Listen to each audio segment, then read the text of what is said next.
The tough things, the really tough things come out in wild places. We're there to witness, and we're there to feel, and we're there to almost go into a hypnotic state of what the soul is going to bring up. If it's wild and woolly and the tide could almost come in and scrape you off the beach, I'll find a story in there. It won't be related to the water or the beach, but it will be an image that I will relate to another kind of story. I wanted to do a reimagining of Ophelia's character from Hamlet, where Ophelia gradually comes to realize that she has agency and she can rewrite her own story. I really like writing about women who've been quietly victorious, even if it doesn't appear like they have been on the surface. And I really like writing about individuals who made their own way and chose their own identities before we had words for them and we had labels for them. I've hated you ever since I can't remember when. But now you love me more than life itself. Love and hatred are just a blink away from each other. I am of an age where I can remember being told you have to lose your Newfoundland accent. So I'm very, very ingrained upon capturing that particular type of language on the page. Women's stories were largely lost in our particular history because we have a history dominated by war. And even though women were doing a lot of the work in the fishery was largely governed by men. The observational wisdom of women and others in those situations is too melodramatic not to have.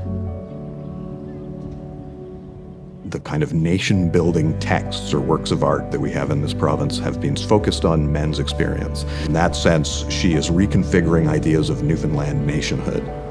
When you see the audience, Yes. when we turn the house lights on, I see you. I think really making sure that is really a moment. Yeah, it's such an intimidating moment. No doubt. Yeah. It's intimidating for us too. Is it? Yeah, to be seen. Right. But then it's Yeah. so special.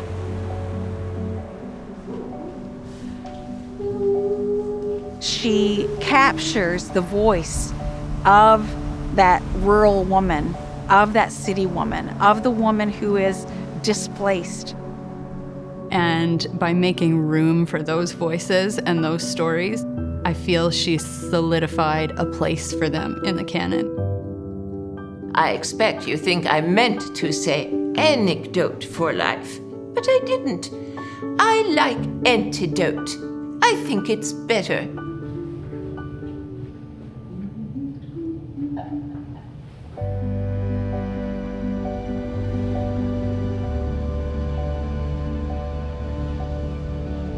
I'm not the first one, you know. There's a whole bunch of women in our family through the generations. We've all got a really bad strain in us. The first one we knows of is in 18-something or another, Catherine Manville. Catherine is 13, and her husband is 60. See, his first wife died, having like their millionth youngster or something. So he went and got Catherine, because she was right young and pretty and had long hair. But then he wouldn't let her do nothing, wouldn't let her run through the foam on the beach or wear red ribbons or have no friends. It's not fitting, he says. So one night she goes and clocks him over the head with a big old Geesley pipe iron. Now that was fitting.